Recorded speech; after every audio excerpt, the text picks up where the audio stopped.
podcast. I'm Spectre, and with me is Z and Auntie. We've resurrected Auntie from the dead. So, yeah. So we're gonna. Oh, I just gotta mute that. Okay, so yeah. So the first thing we're gonna talk about is this Ghidra, XXE to RCE. I know you brought this up, Z. So do you want to talk about it a little bit, or? I definitely can start talking about it. I kind of made that same mistake I made during the first stream. I'm not sure if it got picked up by chat since I should have had it muted, but I apologize if I made that mistake again. What's Uh, funny is I did the exact same thing. I had the stream running on a monitor, and I had the audio coming through too. yeah, I was pulling up the stream chat and realized it wasn't muted. I'm pretty sure that didn't impact anything. So yeah, let's jump right into it with this apparent XXC to RC in Ghidra. So unlike the Oh, last one, unlike the last RC, this is at least attempting to be a more legitimate vulnerability, and it is. There is a legitimate vulnerability in here. The basic idea being that the project files with Ghidra are uh, XML files. And so yes. you can just inject your external entity as like pretty much it's a pretty classic XXC issue. Uh, so if you create a malicious document that includes the external entity, it'll make that request out there. So I don't really agree with calling this RCE since the RC is coming from another service. But what you've got here is XXC makes the request, and you can kind of force it when Java kind of makes that request out, kind of the default handler. If it gets a 401 requiring authorization, it's going to try and figure out, hey, what type of authorization should I provide? One of the things you can make think is that it needs to provide the kind of Windows set the NTLM hash. So you take that hash and you replay to another thing, past the hash attack. So you replay to Samba, you get a connection or login on Samba, and you pull RC out of that. So the RC isn't in Ghidra. The XXC, I mean, it's an actual issue, and it will be patched in 9.0.1. That hasn't Yeah. been released yet, but the patch, like it's been mentioned that they will be fixing this. So I mean, Yeah. yeah, I mean they shouldn't have done this one. I don't think it's as big of a deal. I mean, I haven't seen too many people trying to make any type of big deal out of this. But my feeling is that they're fixing it out pretty quickly. It's XXC. You can do a lot with XXC. To be fair, Yeah, I mean it looks it's one of those things where I think it's pretty interesting as like something to talk about, and it's something that can be learned from, but at the same time it requires you to use a malicious project file. And from what I know, you're not really going to be sharing around project files like that very often. yeah, at least not without trust. It's not. This isn't something like Photoshop where you might do something cool in Photoshop and save your PSD so other people can take a look, like and Yeah, modify exactly. it. At least I've never done that with like IDA or something. And I mean, if I am sharing a project file, it's definitely there's a lot of trust. Like we're all kind of communally working on something, so it's going to be somebody really abusing a lot of trust they have.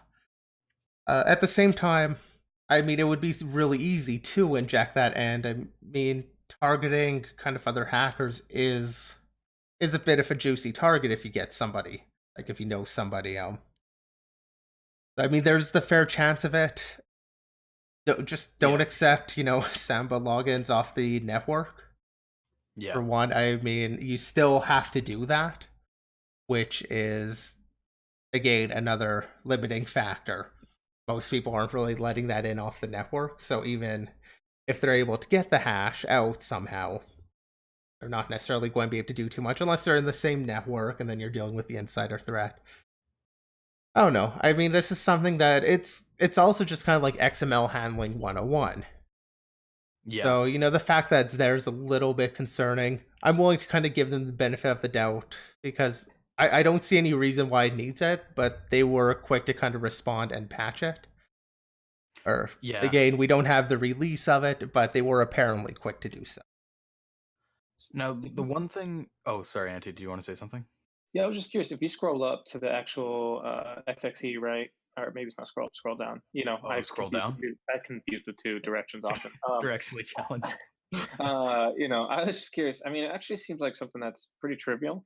To be honest with you, I'm surprised that maybe the whole reason it was never caught is because, like was already said, this is really just a trust abuse. But I would be curious if that's something that there's a lot of trust groups that work with one another to share, like if they're using this for like malware research and stuff like that. I bet you could actually leverage this pretty painfully, but would it not be pretty obvious that it's there if you're going to look at the project file just to get an idea of what you're looking at? I assume it's not obfuscated, or is there a method to obfuscate it so that someone wouldn't see the obvious one that we're seeing here right now, right? I don't believe there is a method to obfuscate it. I'm not confident in that. But if you're going to be sharing things, I mean, Ghidra does have the collaboration functionality built into it, and that's going to be more likely to be used for, well, collaborating than just sharing a project file. That said, it is absolutely a trivial issue. I mean, like I said, this is kind of like XML processing 101. It is something that should be dealt with. Yeah, agreed.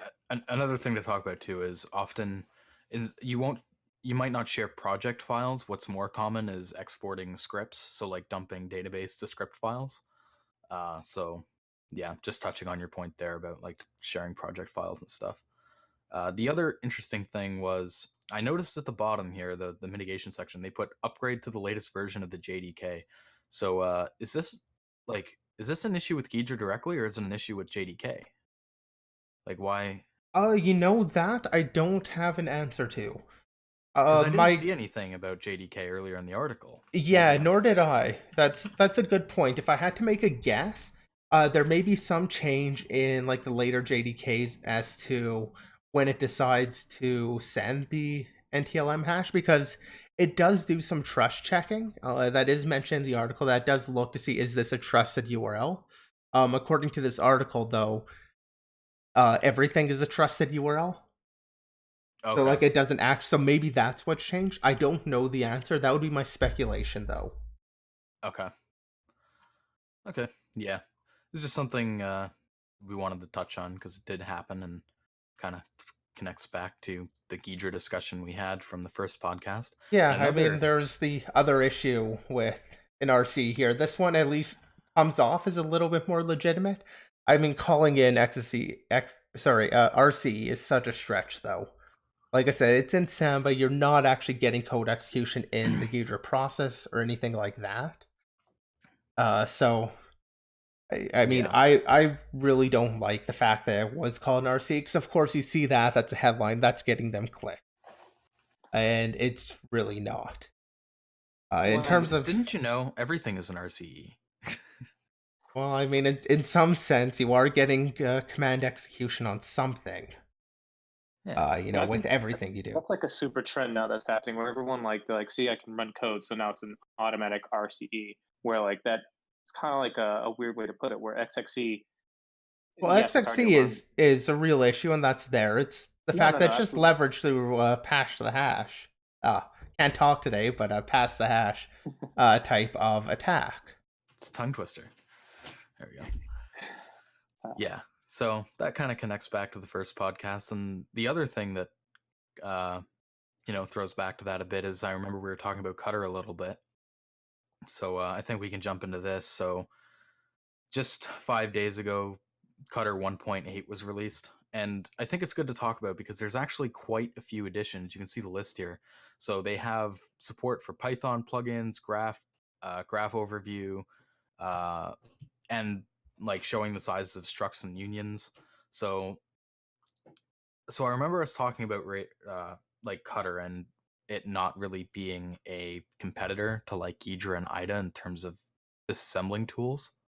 So do you think maybe these additions could change that? A lot of these additions are pretty minor things. Like, one of the last things listed there, the addition of a dialog showing, infinite progress bar. Okay, that's pretty small. That said, the Python plugins, I think that's the big news with this release, is that it's not just the C++ plugins. I'm assuming, they're just wrapping the C++, but I mean, Yeah. that's still giving you access to everything that had there, making it a little bit more accessible. I mean, whether or not we like Python, I mean, within InfoSec, Python's at least a pretty accepted language. So, I mean, it makes sense for plugins, I think. The fact that now there's support for that in Cutter interface, I think it will make a difference. I don't think it makes it really a competitor because most of the issues are a lot more fundamental with Radar 2 than just the UI. Yeah, like I remember especially we were talking about the big binaries, and that is one thing I'm looking for here that I didn't think of before. I'm looking in the fixes list to see if they mention anything about the like if they've updated it to be better with larger binaries, but I don't really see I anything mean, they here. So, mention a memory leak. 2 points up there near the mouse, actually. Down. oh, I'm just gonna control search it. Oh, okay, Yeah, yeah, so fixed there's memory leak. that, which maybe is related. That wouldn't necessarily be a big performance thing. That said, the analysis, by and large, is going to be happening outside of Cutter. Yeah, I mean, Cutter came out like how long ago? Like what, less than a year, right? yeah, it's pretty recent. I think it was about a year ago that V1 was released.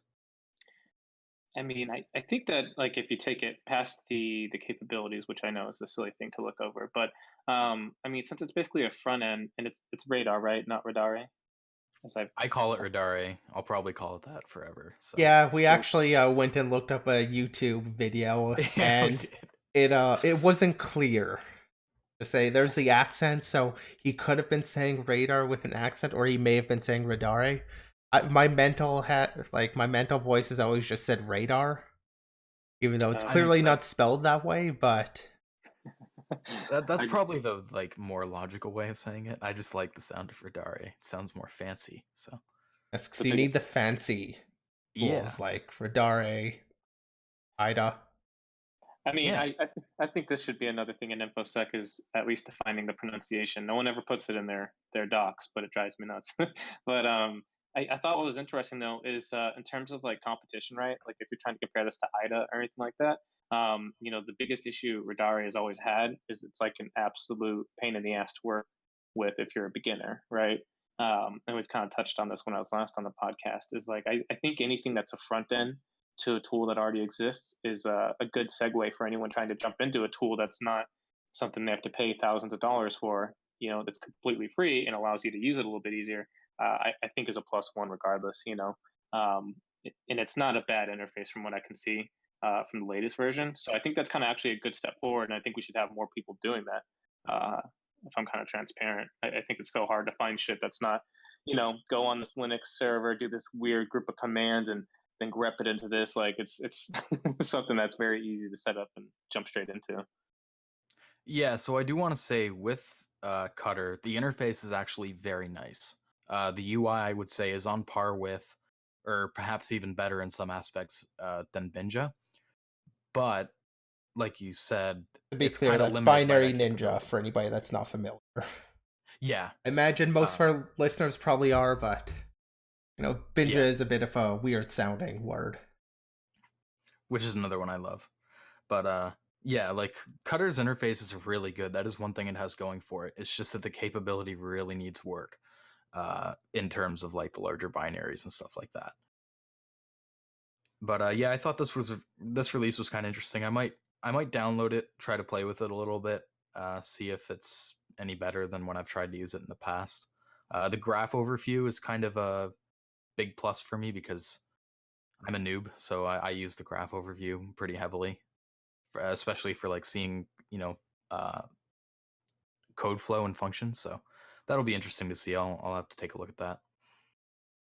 Yeah, I'm actually a little bit surprised it didn't have that before, but at the same time, like Andy said, it is somewhat recent, so that's Yeah, fair. And to be fair, I haven't used Cutter. Uh, I've used it maybe once or twice, so like I don't have a deep, intimate knowledge of how Cutter kind of works, but or what it looks like. But yeah, I'm hopeful though, and just seeing the plugins are a big deal there, so seeing that, that opens up a lot of room for people to kind of start getting involved in making things more useful. Yeah. Yeah, agreed. So talking about plugins and stuff like that, there was also the release of this interoperability framework for IDA and Ghidra that was At least released. you could call it that. Okay. So what do you mean by Well, that? I mean that's the theory, that it's going to be an interop layer between IDA and Ghidra, letting you run IDA plugins on Ghidra, letting you run Ghidra plugins on IDA. But I mean, I don't know why he released it so early. It's a great idea, but it does Yeah. like nothing right now. I think it gives you support for like a handful, like you can get like the current address, current highlight, location, program, some of that information, but you can't really pull a lot of information. It doesn't support, as far as I know, like XREFs or any data that you're really going to want to use in a plugin. It just isn't there. It's nowhere near feature complete. I mean, you're not necessarily expecting it to be feature complete right away. So like I'm not going to fault them for that, but it just doesn't do very much at this point. And the only examples are literally, print hello world type stuff. Actually, I think that is the only example script in the GitHub repo.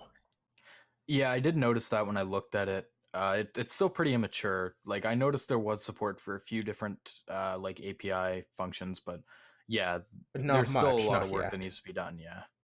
Like it's a nice idea. I think we actually kind of joked about just before the Ghidra release about it's going to be an IDA killer and you can run all the IDA plugins on it, and like just some, crazy speculation going around.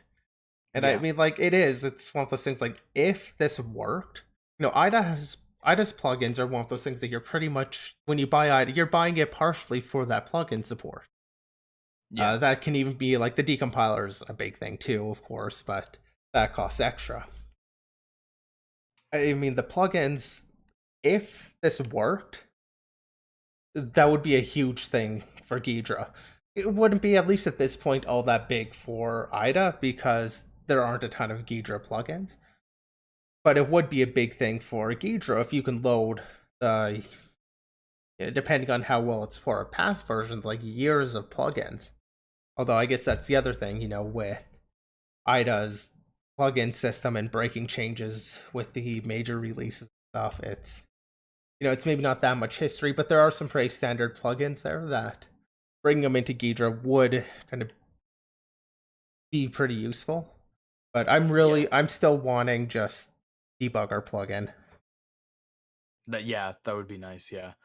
Uh, yeah, I'm hopeful. I think we should keep an eye on it, but yeah, I don't think it's you're not really going to be able to use it for probably any plugins yet. But still, yeah, it's definitely interesting. Is Yeah, this I mean, this website, the person who created it, is this their post? I keep saying I assume this is the yes. person. Yeah, I believe Ah, so. you Yeah. know, I think my only thing I would kind of pick on it for, not because it's new or anything like that. It's how most of these things start. To be honest with you, is I feel like there's very little information in this post, and maybe it's been updated in the later post, but like it's kind of hard to look at something objectively. No, like On half of it's about the name. the Yeah. artwork, and I don't want to be like, I was trying to figure out what I'm looking at here. Like, oh, okay. I mean, that's fine. I don't mind the call out. They may not have as many people that can ask for graphic stuff. I just, like, if you're gonna release it, I always appreciate like a nice decent overview. Of like, here's what it does. Boy, here's an example. You know what I mean? Like that tends to resonate a lot Yeah, more. And but so that would tend to show that it doesn't do very much. And I think this at least picked up a little bit of traction on Reddit. I think that's where I first saw it. And I Oh yeah, don't think it would have picked up as much traction if it was clear that it really didn't do very much. well, I think it's on the heels of the release of Ghidra. You know what I mean? To kind of, I don't want to say catch in or catch up. Good lord, it's back cash on in me. or Yeah, cash in on the recent release. That while it's still fresh and people are still very much talking about it, and is this the IDA killer, so on.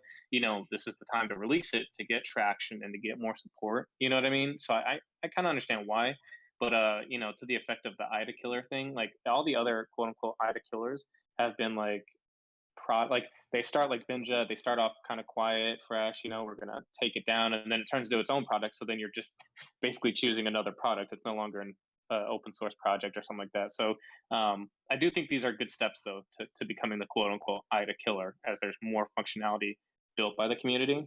I always love that conversation. Yeah, like I definitely agree.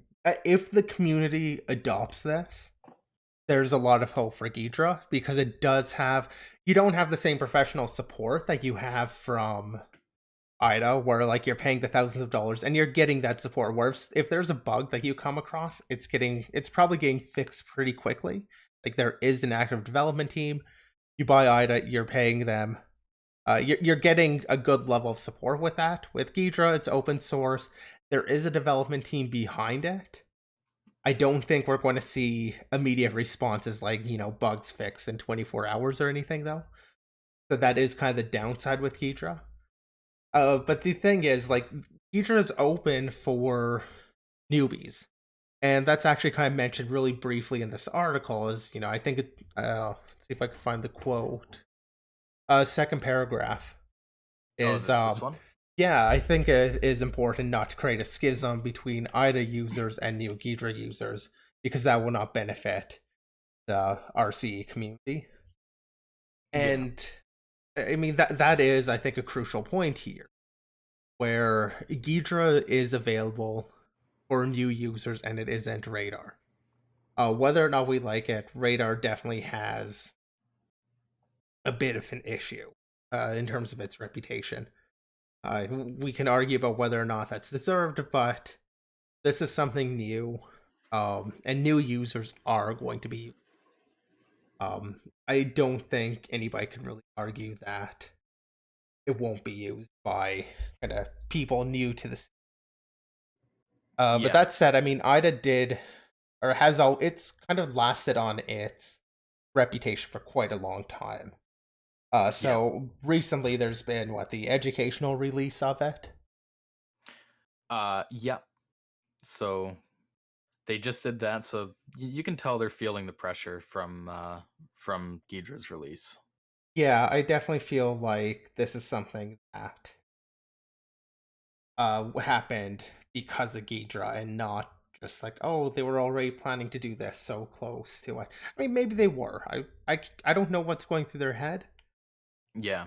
But my feeling is that, this is definitely something that they released because they're feeling a bit of pressure from that. And I mean, it is important to get the user base started early, because that tool you first use becomes a tool you continue to use into working as a professional. So if you get started with IDA, you're probably going to stick with it for a while.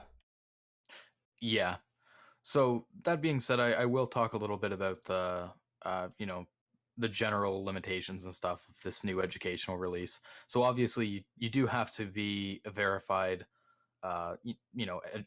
academic institution. This seems to be mostly targeting institutions rather than individual students. Yeah, I think we discussed that, how getting your own individual license isn't actually very easy with IDA. They don't really make this as something that an individual is going to buy. This is something, it's priced at the point for enterprises. It's targeted towards the professional who's doing this. Yeah. They have the free version. Yeah, this one, you look at that application process, and this is just that same thing again. Need a description of the course, where it's going to be used, start date and duration, number of seats. Yeah. Yeah, it's a lot of information. It doesn't make it very easy to use it in that type of environment. Yeah. And so talking about the features a little bit, like how it differs from IDA free. So this version does have scripting support, and it has debugging in it, which I don't think the free one has debugging in it, right? I don't think it does. That I'm not sure about. I don't think it does either, but I know it doesn't have scripting, but yeah. Oh yeah, scripting for sure not. Like I mentioned earlier, that's something you're kind of buying IDA for.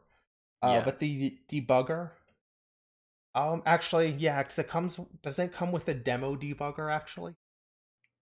I can't remember. I haven't looked at IDA free in a while, but I'm pretty sure these are exclusive to educational and pro. But one thing that the educational license doesn't have is decompilers. And I Which is fair. That's obviously one of their more pricey uh points. Like that's something that it costs a lot to get the yeah. debuggers, or not the decompilers. Yeah, but at the same time they're targeting this to, academic institutions, to people who are like learning how to reverse. So, and I think decompilers are kind of instrumental in at least helping people who are new see like function flow and stuff like, and What like you're the structure saying of a function. is you're an F5 user. Definitely an F5 user, yeah. I mean, I can see it really depends on the course. I mean, this kind of comes down to the fundamentals of how do you learn the skill of reverse engineering. And, tools like Godbolt, I think, are essential. I definitely spent a lot of time using like Tiny C compiler. You'd write your simple little program, you'd compile with Tiny C, and then you take a look at the resulting binary, and that's useful. The decompiler, I don't know. I'm not sure I'd say it's as essential. While it is like professionally working when I need to do something already, yeah, it definitely speeds up my work and it is essential in that sense. But for learning, I wouldn't put the same argument. I mean, to give some thoughts on that, I feel like this is kind of a weak response, and please, Hex Rays, don't assassinate me for this. I, I feel like the hard part is like in an educational type of environment, right? Like first off, Hex Rays always has you go through like these hoops to get anything. You know what I mean? Like, and you have to send a letter to them with all this, and I don't even think it's a guarantee. I don't know anyone who's gone through the process, but I feel like if you're trying to design a course, right, that your students can use, and for the long term, hopefully, if you're teaching these students, you want them to be able to like continue their research after the course, right? So I feel like the hard part is like from my point of view is like I think it's just easier to go and still get Ghidra, go get up to speed on that, and you can also have your students download for free. I don't think there's any real limitations right now on who can use Ghidra, right? So Yeah, not really. why limit yourself to something that is obviously going to cost a lot after you're done with an education? And on top of that, I was curious if the input files it shows up to 1 megabyte. Is Yeah. that seems pretty. I know that. I mean, a lot of times people aren't analyzing like large files, but that still seems like a pretty hefty limitation. No. Oh yeah, that's a really stupid arbitrary limitation. I'm really I wonder if they're going to remove that because it is really stupid. I mean, But it yeah, would it be a limits big you quite a prompt bit. to buy actual IDA if you're going to use it for something real and not a dummy binary. Just to follow up really quickly, it is just a demo debugger that's included in the free version. Check Okay. that quickly. Okay. But yeah, I mean the 1 meg limit is it's enough that like you can write a simple, stupid little program and examine it. It really depends on what the course is going to teach. Like, yeah, if it's teaching just reverse engineering, but I mean, what about malware analysis? Then you're going to want to look at actual malware samples, and the 1 meg limit just isn't going to work in that situation. At the Yeah. same time, they open it up, unlimited size or something. What's really a reason to buy IDA then? Especially since it supports plenty of platforms, like kind of your key platforms, 32-bit x86, 64-bit, your ARM Well, and ARM64. I think the biggest thing would be the decompiling stuff, right? That would be the big push for buying the Pro Edition. But The that other doesn't come thing, with the Pro Edition. You have to buy the decompilers after you buy the Pro Edition. yeah, but can you buy the decompilers and add it onto the educational edition? Like, does it even I support the doubt ability to? that. Yeah. Um, and I guess the other thing I was thinking of was, since this is going to the institution, once the students are done the course, they don't get to keep IDA, right? So I I don't don't know see if what they've the released big what their issue. terms are. They very well might. Like, if you get a seat on this, you might get a year of IDA to use that. It One asks might for be Yeah. beyond start the date course. and duration. To be It fair does with ask you. for that, but that doesn't mean that's when they're going to end your seat on IDA. Like, I mean, I think part of this is just trying to get into the early user crowd. For so long, IDA was able to rest on just their reputation. I mean, for so long, one of the classic books to recommend on reverse engineering was the IDA Pro book, because if you're going to do RE, you're going to use IDA. Yeah. Yeah. And No, I mean, this is their attempt to kind of get back into that entry level market. And I mean, so I can see them letting it last a little bit longer than just when the course ends, but they don't want to obviously kill the seat before the course ends either. Yeah. No, I mean, I feel like there's so many restrictions that, once again, if you're trying to get into this, having these types of restrictions, and even if it goes past, right, your course, like you can use it for up to a year or something like that, it's kind of just a pain in the ass all around. There's just too much, I think, at least Microsoft, I believe the way they did it was much, much smarter, that they got into high schools and stuff like that, to really just get everyone to use their products so that, in a couple of years, everyone knew how to use Microsoft crap, right? And that you really didn't have much option outside of that because the next generation had already been using it for so long. IDA should be, doing the same thing, is trying to go and say, well, we have this kind of, I don't want to call it a stranglehold, but a pretty prominent place in the industry. It'd be so smart to just kind of relax themselves a bit and start pushing into the community more. I feel like there's very, very much a divide with the community, because of the way that, like, they push these things out, and it's kind of like, here's a little like piece piece of our software, and for good reason, to protect themselves. But it also just is, when you're looking at now with Ghidra and all the support coming out, it really is kind of like just a matter of when it's no longer comparable. You know what I mean? Yeah, I Um, mean, it's this. I almost feel like Photoshop's kind of an interesting example here, because it's something where all the professionals, at least as far as I know, I'm obviously not a professional in the graphics industry, but as far as I know, it's pretty well used by the professionals. But as an amateur, you couldn't really afford, at least years ago, Creative Cloud's kind of changed that. But everybody would pirate Photoshop. Or, Paint Shop Pro back before Photoshop was as popular. But, everybody would pirate it. And let's be honest, IDA gets pirated. oh yeah, yeah. No, I mean, it's look at the type of community it caters to. Of course, people are gonna, actually Yeah. reverse it and then pirate. I mean, I mean, it that's seems why like, fight it?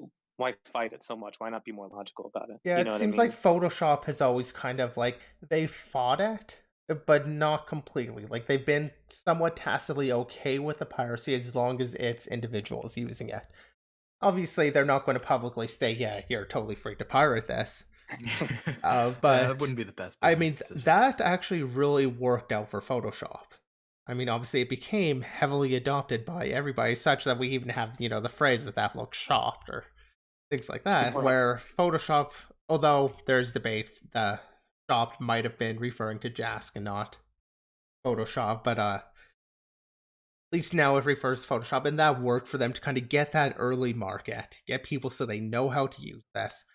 Yeah, don't support piracy, but it's going to happen, and kind of accept that. If IDA kind of came down a little bit more like that, if IDA were more accessible, I mean, they Yeah. would probably get more purchases, but maybe that would also push the price down. Yeah. No, I think that's a good example though. The Photoshop thing was definitely a good example. That was a smart move on their part, where they're like, we can get way more people. We don't have to worry about piracy as much. It's the I don't want to get into a discussion, but that's always the thing, is if it's cheap enough, people don't have to pirate it and all this crap, right? They'll just go and use it and pay the small price. Yeah, and that kind of allowed the professional hold to kind of remain. I mean, yeah, there's Corel or whatever else. Again, I don't really know what the hold is like in terms of the professional environment, but I mean, with IDA, like, there is definitely a split in tools. Just within reverse engineering, within exploit dev, within security, there's a split between the tools professionals have and the amateur access. And IDA's one of those things where it's like all the pros definitely are using IDA right now. And going forward, maybe they'll change, maybe not, but like everybody that really does this professionally has an IDA license. It's there. Um, and then you've got tools though, like, I mean, Binary Ninja, it comes in there. Its price point is definitely lower. I mean, I'm not sure I'd say Binary Ninja has really done this right either, but they've definitely captured like an interesting portion of the market just because it is accessible. just pricing wise. Yeah, like Binary Ninja is only like I think $150 at least at the moment for the starter edition. Yeah, well, I think is it starter or student? Either way, I like think it's starter. you can't use that one professionally. Like you can't use it in a commercial environment. But you don't need to. For Yeah, somebody just getting started, 150. That's like that's a price that somebody can kind of afford to put down if yeah, they really definitely. want to get into it. I mean, it's still neutered. Like no multi-threading. You can't save the analysis. Like those issues are still there. I feel like it does a better job though than IDA, like the 1 meg limit here for the educational, or like no debugger. Yeah, I mean, honestly, I could be okay with an input limit on the file size, but 1 megabyte is just way too low. At least like maybe 10 megabytes would even be a lot more accessible, I think. I don't know. I mean, the size limit just doesn't make sense to me to actually Yeah, use that ideally there's none. as Yeah. your point of like, oh well, I need to analyze larger binaries. Like you kind of just analyze what's interesting to you. Sometimes that's a big binary, sometimes it's small. Whatever. It's not like as you become a more commercial, or as it becomes a more commercial offering, suddenly your binaries get bigger. Like there's no correlation between the Yeah. binary size and that. To be fair, I guess for the educational, like there probably is a correlation between like a dummy program being under a megabyte and a real software being larger than that. So like I guess I can actually say that that does make sense a little bit, but I think it's just too limiting in terms of what a course can then offer, unless the course is just about reverse engineering 101. Yeah. Yeah. So we'll have to see if that plays out. I'm not holding out hope that they're gonna change that or anything, Well, you know. I But don't know what the solution would be for them because of how they already have their pricing structured. Because it's just IDA Pro gets you basically your plugin support, and then you buy your decompilers. Like there isn't a lot of room for them to cut things out because they don't offer very much. Like don't get me wrong, IDA obviously is like a tool is huge and there's a ton of functionality there. But in terms of what they could reasonably be cutting out, like I don't know what I can really say would be an okay move for them.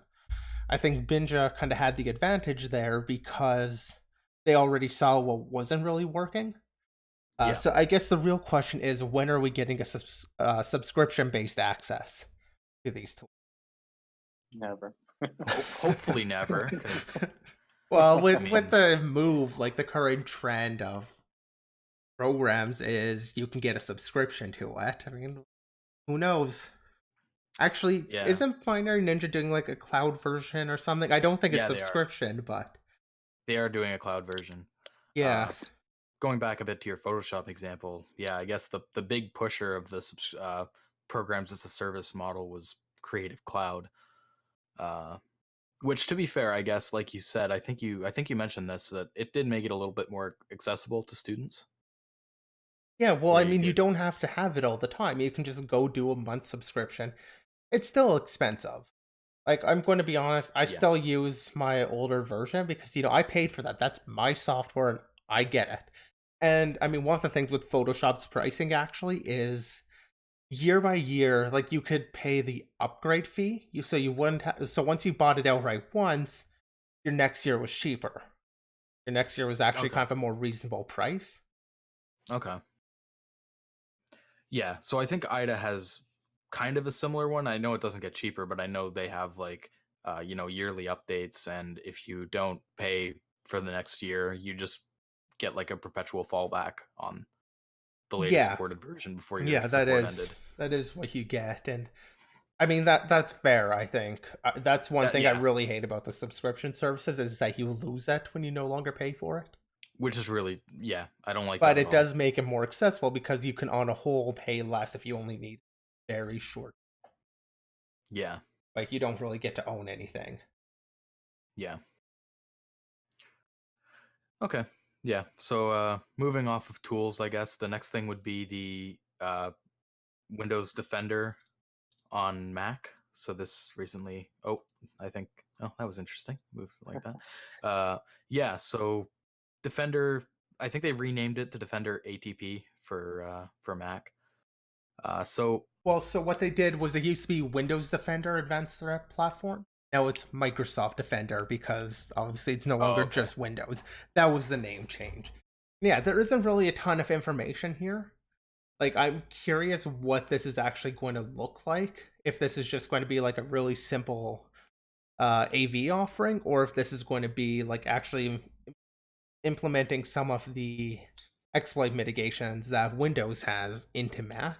I really doubt it's going to be that. Just, Mac isn't exactly open source for you to just go add in your own functionality, but that would be interesting if it was.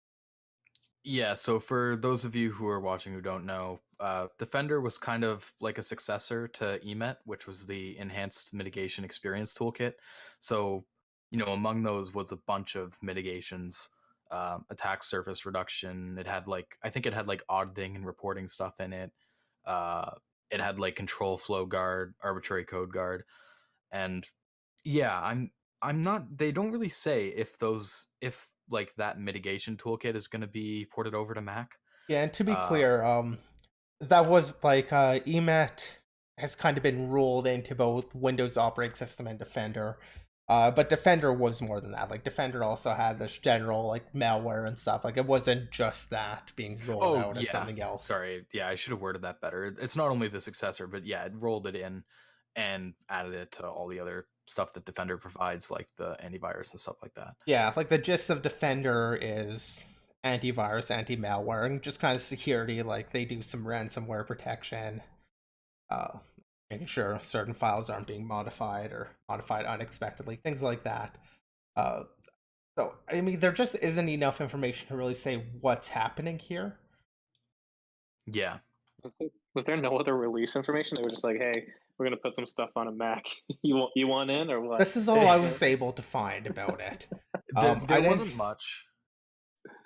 Sorry, do you want to say something, Z? Well, I was just going to mention, like, this is all I really saw about. Like, I didn't find any big release information about this. It's just, I mean, it might even be relating to the advanced threat platform that was like the enterprise offering that has a ton more functionality than just even the AV. Which actually it sounds like it might be because it does mention needing the tenant, which is kind of a phrasing that usually is reserved more for enterprising things where it have like your centralized area and then all of your environment computers would have the tenant on it. So it's possible that this is even kind of more than that. It's the full like enterprise offering of Defender. Yeah. Though on that, I did see a quote somewhere that basically said that at the moment, because it is an initial release, it does lack some of the enterprise management features, mostly reporting. So I think, uh, I'll try to find the exact article where I got that from, but there was a future comparison, and it was saying that the reporting wasn't really there yet for all of the components of ATP. Is that maybe what you were? Yeah, so I'm actually just pulled up here a little bit more information about this. Okay. You can tell how much work goes into prepping this. That I'm pulling up these documents for us to read live. But it looks like this has at least a little bit more about what Windows Defender had. This isn't explicitly Microsoft Defender, um, but it sounds a little bit more like the endpoint behavioral sensors, like a bit more on the So I enterprise type functionality. so it's actually pretty smart what they're doing here. So Microsoft has been really good about slowly moving into the cloud, right? And they've stuck 100% going, we want to hit enterprises. So, this they already do the enterprise like mail server stuff, and this is only a natural move because then you can manage everything from one most likely panel, right? So all your end users, they're all up to date. You can manage their email, their authentication. So this really isn't a surprise, to be honest with you. I do feel that it's kind of a interesting thing for them to move into, since I haven't really seen any decent managed Mac OS antivirus solutions that like you can centrally manage like this. There are a few out there. mind you. But this is just a smart move by Microsoft, honestly, and it's probably nothing major for them because they're just gonna slap it on there. Go here, you go. It monitors for files and general malicious activity, and roll it back up into all the other stuff they offer. Like I said, I'm really interested if they offer some of the exploit mitigations, like if they're able to get that in. I doubt it, but I think that would be really interesting to see exploit mitigations back. Yeah. Yeah, because I mean, we talked a little bit about this before, right? On the first podcast, we were talking about how Mac, for one, doesn't really have many good antiviruses, at least not, easily accessible. And the other thing is, it seems Apple focuses most of their security focus on iOS and not so much on macOS. So it would be cool to see some of the mitigations that were developed in EMIT, ported over to Mac. But yeah, like you said, I don't know if that's going to be Yeah, happening or like I not. don't know how they could really. It's not like I mean, if Microsoft partners with Apple, it's certainly possible. I don't know. I think If that's likely. probably not. Um, I mean, I guess if they, yeah, no, I was going to suggest if they got into Unix and kind of get something pushed in there, but like got something pushed in upstream. But I don't even know how much OS X is really off of like Next and yeah, and I know Apple likes to keep a lot of their security stuff in house. They well, don't really like. they like to keep everything like that's Yeah, really one of everything Apple's in things. They house. do like they build their own hardware and like they do everything, which is a really Yeah. cool thing actually for Apple because it lets them do some interesting stuff. But it also means it's unlikely Windows is going to get in there to offer that, which is, I mean, maybe it's not necessary. There isn't a ton of Mac malware. It's definitely out there. There have definitely been campaigns hitting Mac, but I mean, it's not at this point. It doesn't seem to be a huge issue. Yeah, so I guess that would be a bit of an interesting question for you, Auntie. Is do you think that Microsoft Defender on Mac will help in regards to those like malware campaigns from like a threat intel perspective? Sort of. So, I mean, I've never really looked at them honestly from a malware perspective because there's just so many AV vendors out there. What I would say is yes and no. I think if you have um, I think if you're subscribed to Microsoft and use them for your entire enterprise, right? I think it's actually great for IR and threat hunting because you can really just go down the chain pretty straightforward, right? From email delivery or the server or things like that. So it makes managing probably like the IR investigations a hell of a lot easier because a lot of times, like I know when people have Mac desktops, a lot of organizations use like 15 different freaking things to monitor different applications and different servers, different desktops. So I think that for actual exploit mitigation, though, it I don't know how much more effective it'll be outside of any other antivirus that ties into like VirusTotal and their own, IOCs. Is this are you communicating out to this? Are you running this file? Those are things that also, you know, I just don't think there's a good solution at the moment for Mac, and I don't think it's going to do much realistically. I think it's especially at this age of it, it's really fresh. So it'll be quite some time before they've ironed it out and made it something truly useful. And even then, how much effort are they going to put into it? You know what I mean? So it's kind of to be seen. I think it's good to have another person looking at it, or another entity, I should say, looking at exploit mitigation and actually putting in controls to do that. But I mean, I'd have to pass it over to someone who's used Windows. How effective was Windows Defender in general? And if it was, then they can probably take a lot of those lessons learned and port it over to Mac. Which is a good question. Windows Defender definitely gets a little bit of hate. Uh, at one point, it was pretty terrible. Currently, like, can the antivirus be bypassed? For the most part, all of the AVs can be bypassed by new content. Yeah, there is some looking like heuristics to look at runtime to determine if something's malicious, but generally those are really kind of a last defense, and the big thing is the database of known malware. So at that, I mean, Microsoft is in a good position because this is kind of installed on Windows, like everybody by default. It's not going to be on Macs that are in like or in a less good position, but I mean, on Windows, even though it gets some hate, it's not a bad antivirus at all. The point of it is just like, yeah, it can be bypassed by, like, if you're being targeted by somebody that's writing custom malware, no, Defender isn't protecting you. Or who's pulling out like their own ODAs to infect you and everything else. That's not where Defender's kind of going to help. But you're the average user; it's there in the background. You know, that advertising campaign or malvertising. That's where, you know, Defender kind of comes in, is that common malware, and that's where most antiviruses come is in protecting you from that. And at that, Defender's fine. It's not like cream of the crop or like the best thing there, but Defender is fine. And if Windows is able to do the same thing on Mac, I don't know. I guess it's hard because I think a big part on Windows is they have a ton of intelligence about Windows malware, something they're not going to have on OS X, or at least not Well, as easily get that information.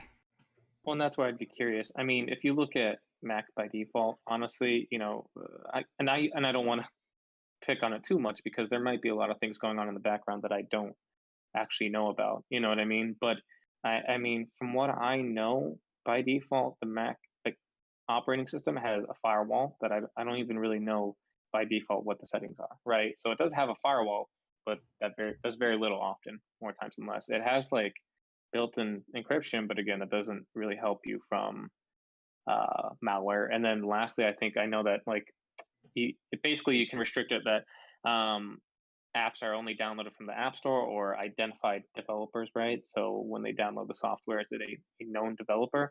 But a lot of times people are downloading programs that aren't necessarily signed by an identified developer, right? So they bypass that anyways.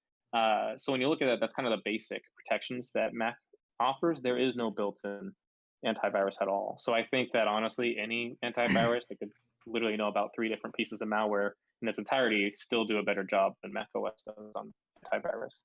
That's true. I guess I was trying to make a comparison with what we kind of have on Windows, but yeah, if you Mhm. break it down to what's kind of there on Mac for the average user, yeah, comparing it to nothing, antivirus wins out. I don't know what it looks like to. You know what? You'd kind of be surprised at how controversial that is. There's so many people out there kind of parroting, "Oh, antiviruses don't do anything because they can be bypassed." And it's like they're not for everything, but they matter. I see a lot of people are like, you don't even need an antivirus. If you're not really dumb, you're not going to get hit with a virus ever. Yeah, and I Yeah. mean, I always like point back. Um, I used to kind of go on cracked.com every so often, and they were hit by a malvertising campaign. And just like, there we go. Like, I was using that site. Yeah, I was blocking ads, so I wasn't hit, but a site I used, the site that I wasn't really thinking of would be infecting me, could have infected me. It's not just small websites that are getting hit. Like, it's a real issue of just malware infecting you. And it's not like the late 90s, early 2000s where your malware is going to put a pop up on your screen, you know, every couple minutes and it's going to be really obvious. Now the malware is a lot more subtle. Yeah. That's a very good point, and it does drive me insane when people are like, "Yeah, you know, so you just shouldn't use antivirus at all because it can't really protect you." And I'm like, that is so far from the truth. Like, I I'm so mean, smart I don't need antivirus. Yeah. I I don't am the use antivirus. I don't use Internet Explorer, so I'm good, guys. Like, I'll never be hit with malware. Like, Yeah. that's why malware campaigns do so well because people just they're lazy, you know, and they don't update things. They don't pay attention, and so they go, well, the likelihood of me being affected is pretty low because I'm not like my grandma who just clicks everything, right?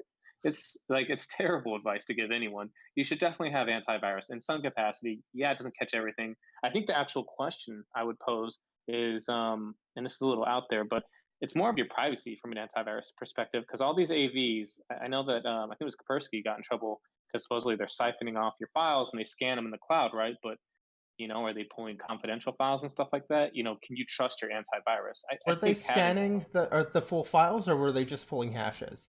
I honestly can't remember, but I think it was they were actually scanning the full file, not just the hashes, because they're analyzing the file in full, right? Seeing, I know some antiviruses will actually run the program in a little sandbox, isolated, possibly in the cloud, and then that way they can actually see everything it's trying to reach out to, you know, system libraries. But I think that would be the average user who should be worried is more about the privacy as opposed to does this stop APT whatever from dropping malware on me? Like you can't. I don't know. That's why I think it's hard to like actually gauge how valuable this is compared to any other AV because honestly, it's kind of smoke and mirrors sometimes as to what they fully cover you on and what their effectiveness is. But Yeah, and you I might mean, as well. until we have a release, we don't know. Yeah, we're just here speculating that. By the way, it looks a little too close. Windows Defender ATP. I thought it said APT for a second. I was I like, thought wow, it did too. that's a weird name choice for that one, huh? Yeah, and I mean the other thing I did want to touch on with Mac, in fairness to Mac, is there is a little bit more of that restricted nature with Mac compared to Windows. So with Windows, you can go on a website and just download a program and run it. That's a common thing. Whereas with Mac, they do have that app store, apps that make it in there. They're verified through this like rigorous process. So At the in that Windows way, Store. the Windows Store, what a meme. Yeah. So with Mac, you do have that case where a lot of the things that people are running are from a verified source, or you have less of a way to get untrusted code running on Mac. It's harder to do, I guess. Like it's not impossible or anything. Like I we think said, there's been malware campaigns, but I think one really crucial difference, just in terms of how Windows is used and how Mac's used and how Linux is used, are your user accounts. I mean, on Windows, people run as their admin account. yeah, On Mac, you always have to kind of do that extra login. And on Linux, like, you don't run as a root all the time. Now, to be fair, there is the user account control on Windows, but I don't know if I know we've talked about it. I don't remember if that was covered on the podcast. it Um, wasn't.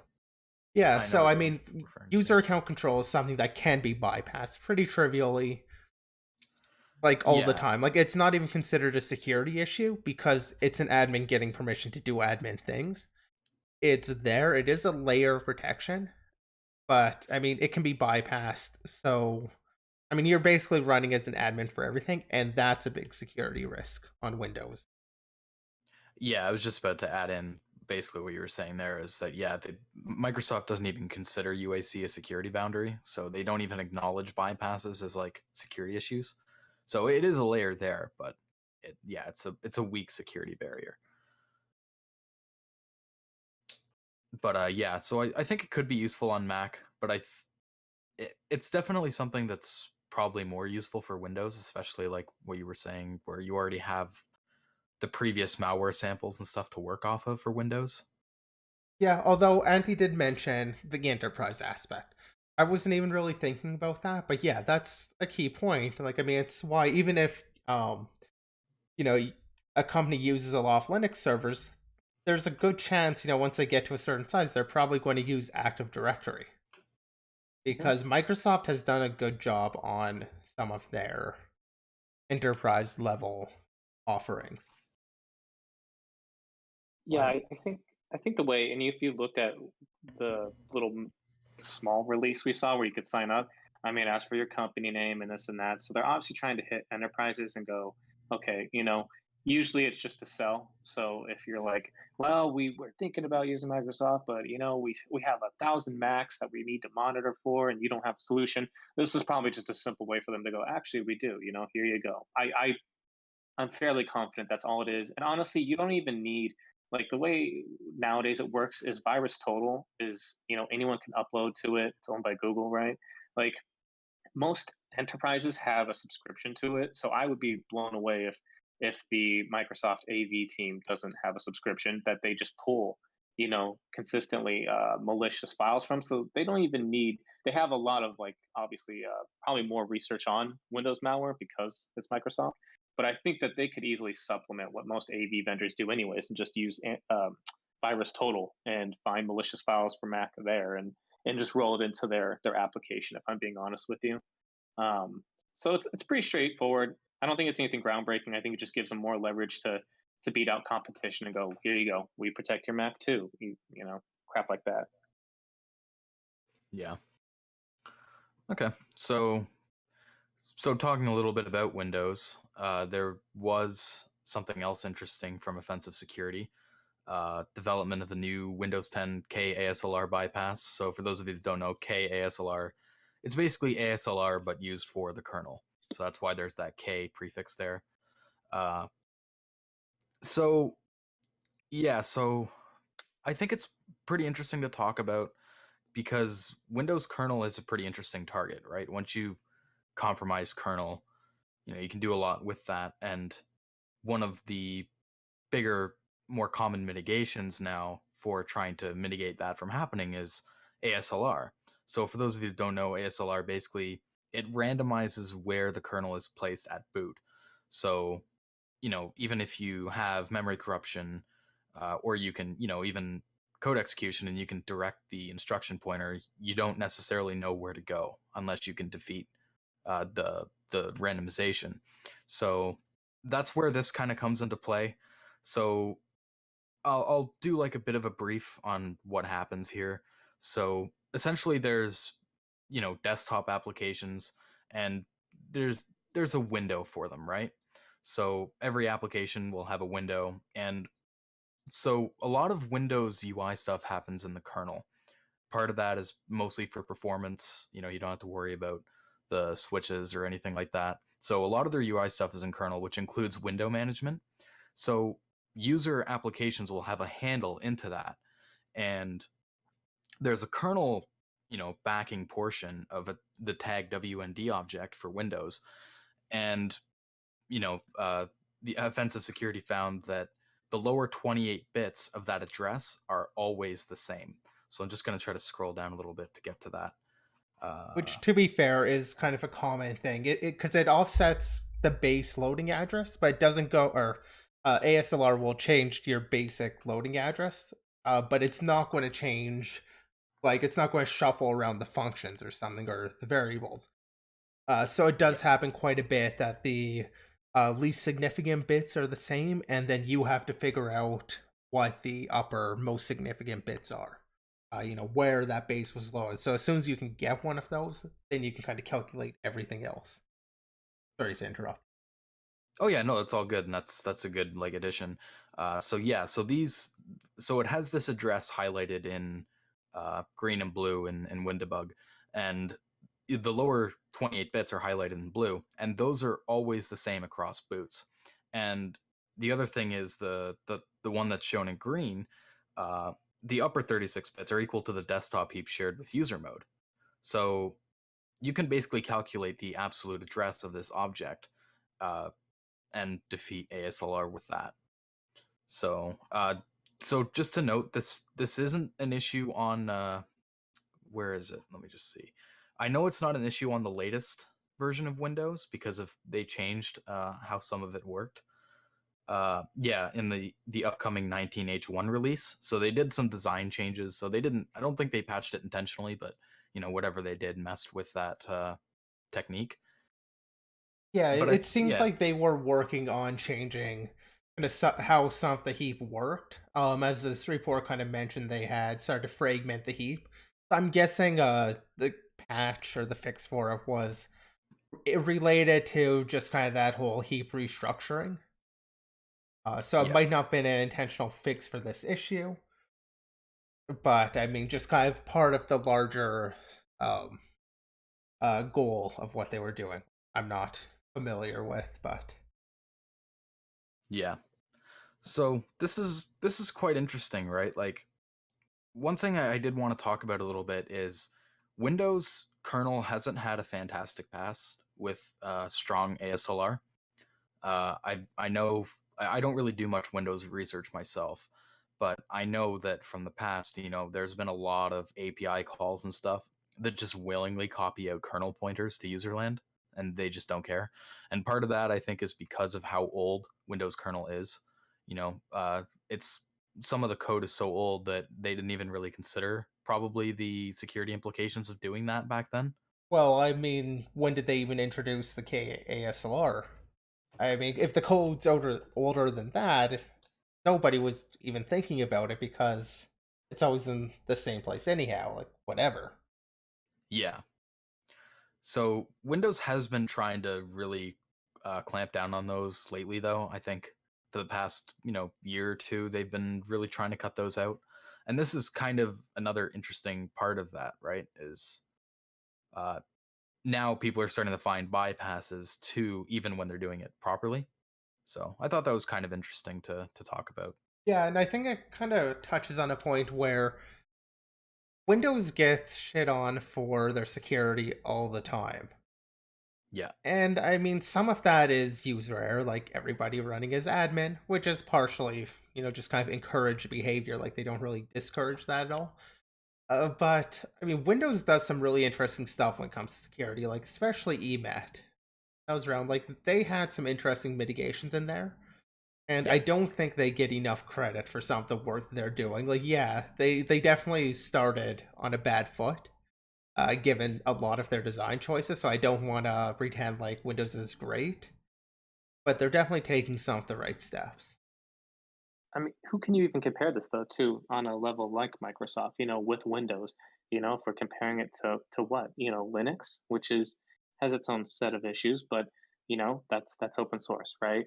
This is, and if you look at Mac OS, right, I don't think I've really read many reports on any kernel stuff for Mac, let alone how Apple's handled it. I think given, the complexity of a lot of this, I can't really fault Microsoft for anything.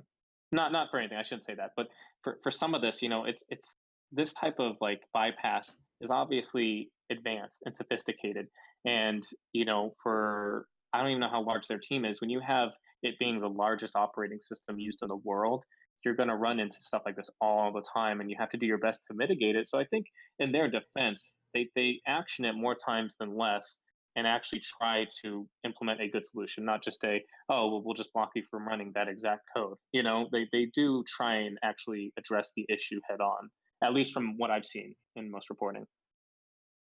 Yeah. Yeah, I mean, I'm not sure I'd go so far as to call this a sophisticated bypass personally. Just given kind of the nature of it. Like it definitely takes some knowledge of the objects and stuff. Like I mean kernel exploits in general, I guess, aren't like basic level. So in that sense, like there's some sophistication to it, but yeah, I don't know. Yeah. I mean, I, it's not. Sorry, go ahead. I was just gonna say, as far as ASLR bypasses go, it's not incredibly complex. It's not like you're using like an info leak and trying to use it creatively or anything. It's a static address, right? Or it's like 28 static bits of an address that you're able to use to break the randomness. It's not too hard of a bypass, but like you said, that's in the context of kernel exploitation already. Yeah, and maybe I should have, for someone like me who's not deep into kernel exploitation, right?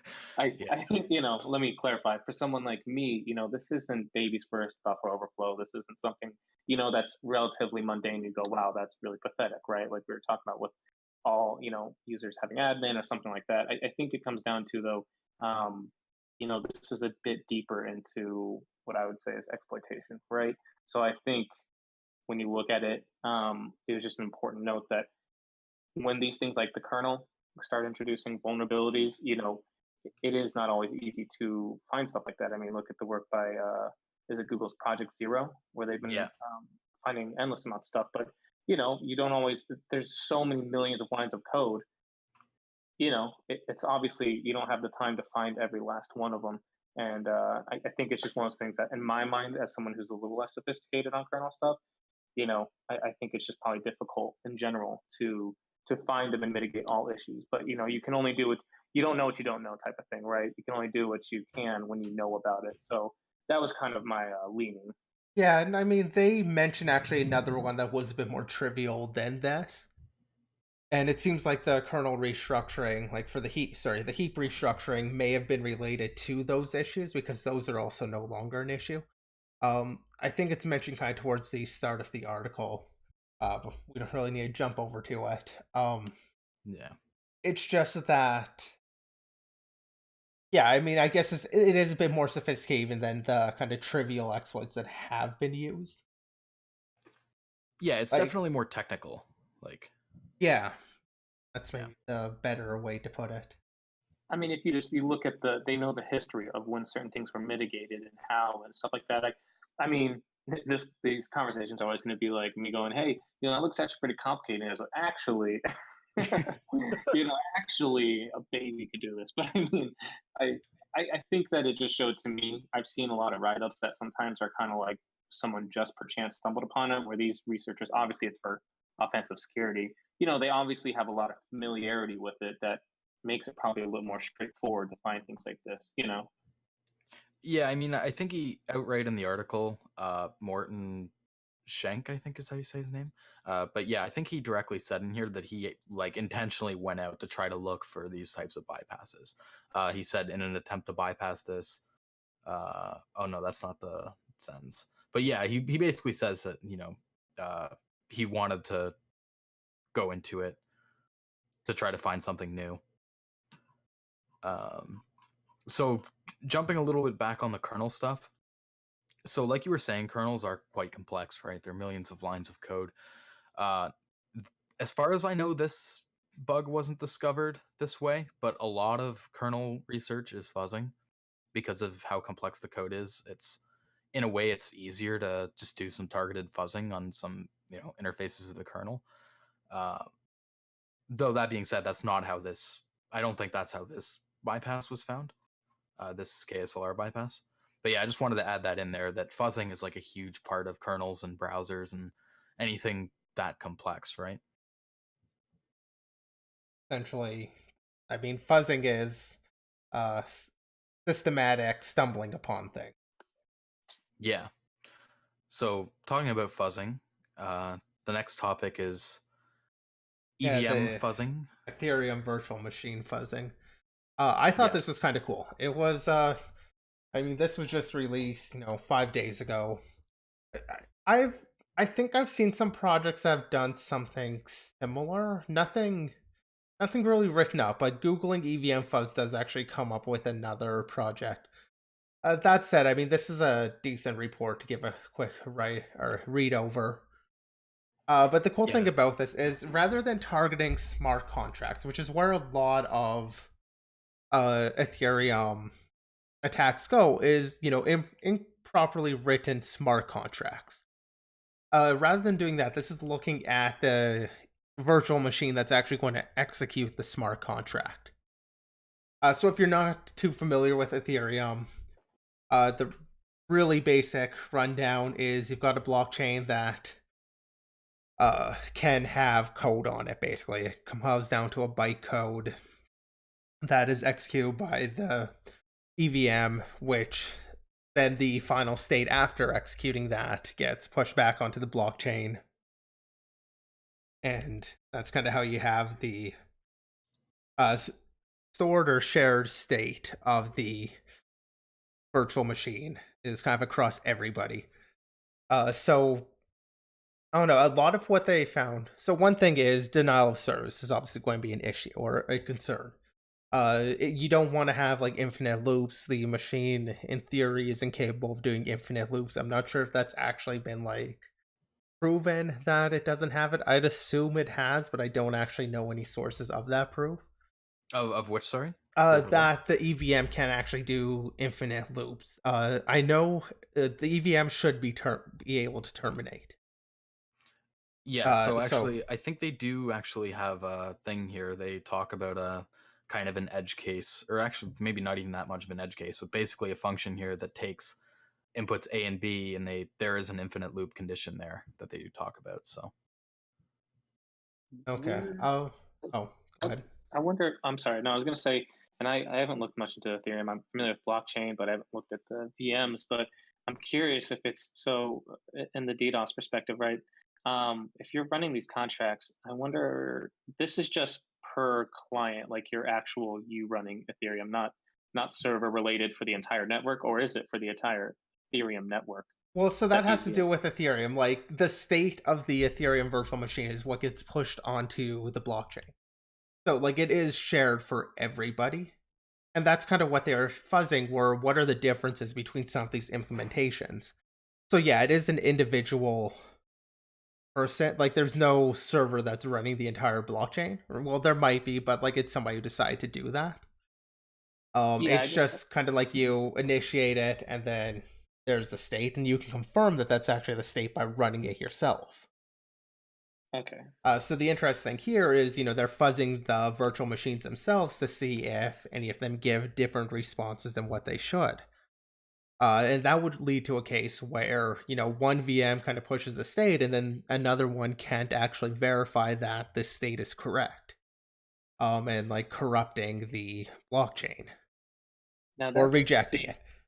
I Uh, think is it by default? I'm sorry. Is it by default rejecting it, or does it sometimes in these cases accept the fraudulent?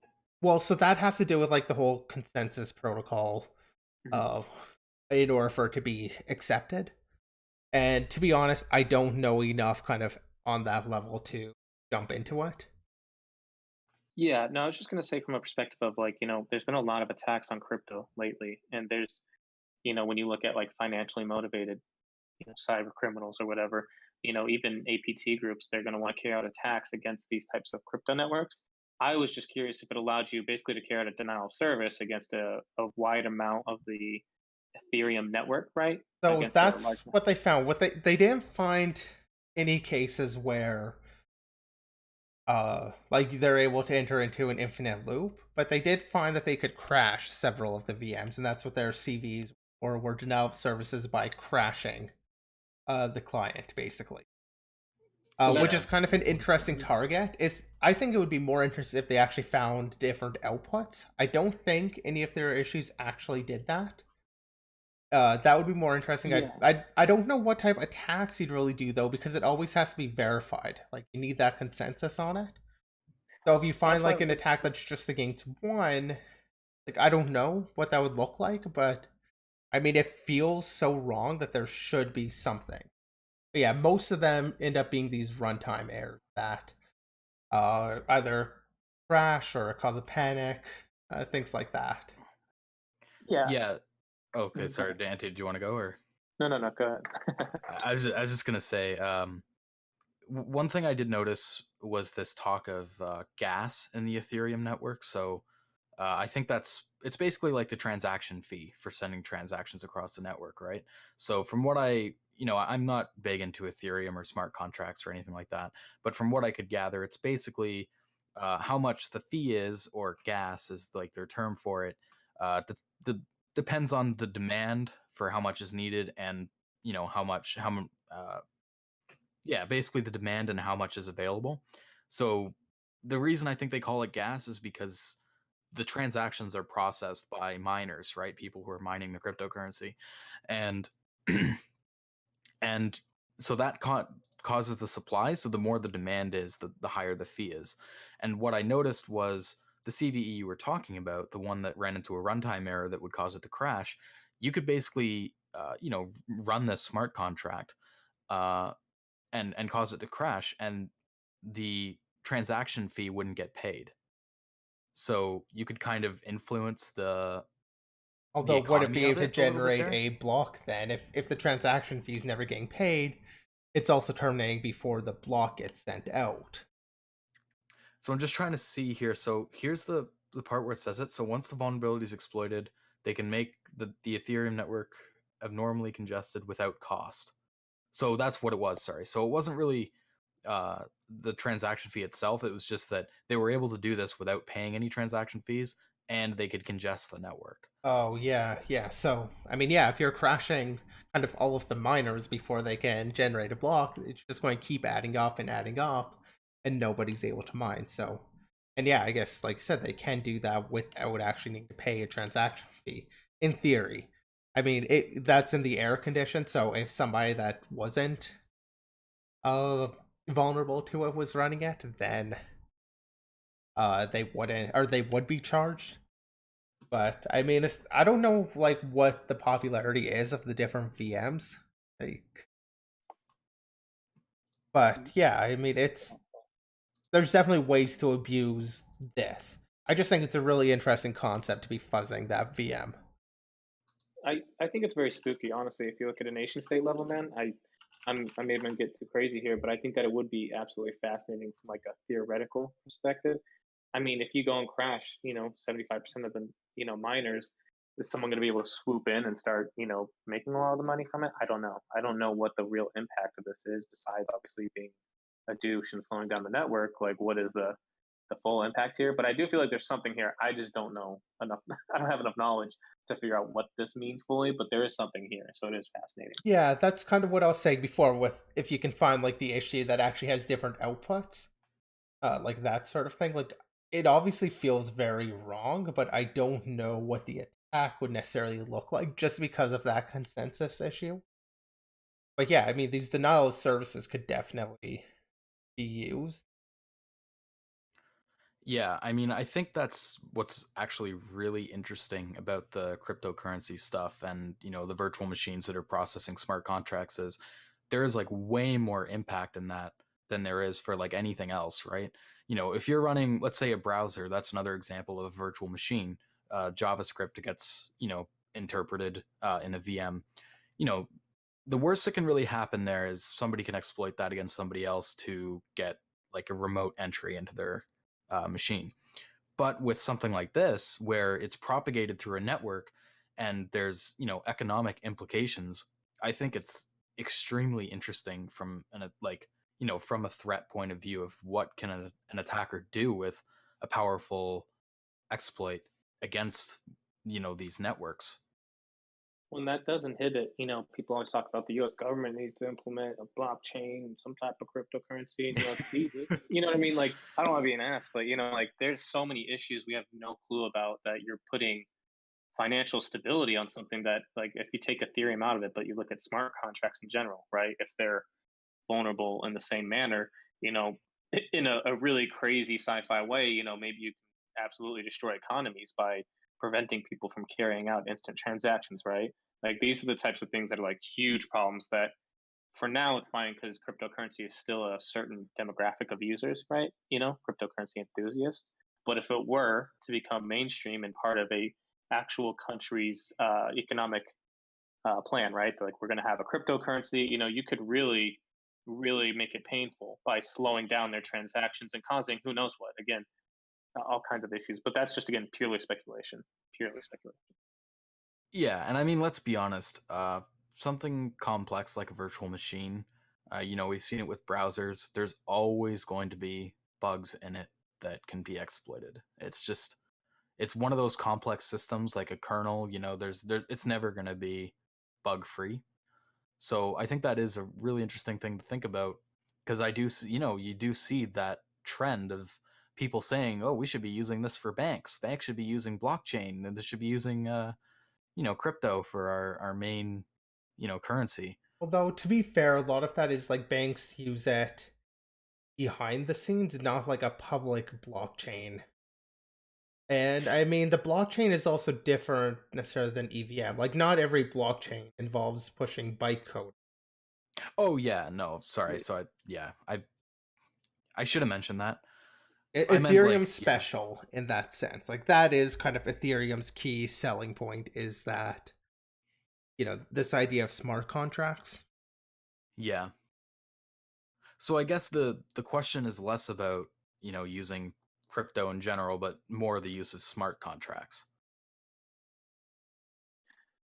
and I how think much you could they can make be an trusted. I think you can make an argument for that, and I think the whole thing behind smart contracts was more of a push into, like, you can use this for actual banks and stuff like that, because you need a smart contract. Realistically, you need something like that. So I think it's helpful to at least look at these problems and know that they're a problem, because this is very weird. But I mean, if this exists, what other issues exist? Is the fear, uncertainty, and doubt I can spin. Yeah. Yeah, I mean, none of us really do like smart contract research. It is quite a complex area.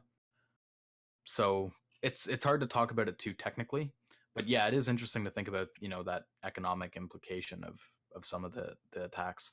One other thing I did want to bring up that's not on the screen share at the moment that I'm going to bring up is, oh, well, apparently that. I'm going to bring up a Start, search for start some HTML.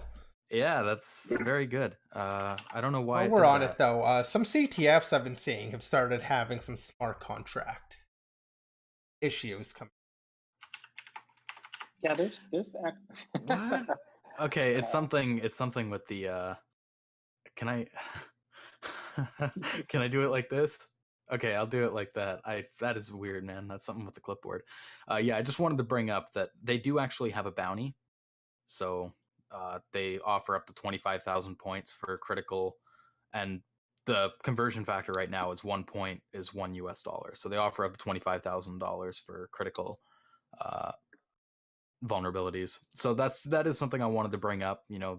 They're obviously aware of the security implications of attacks against the against smart contracts.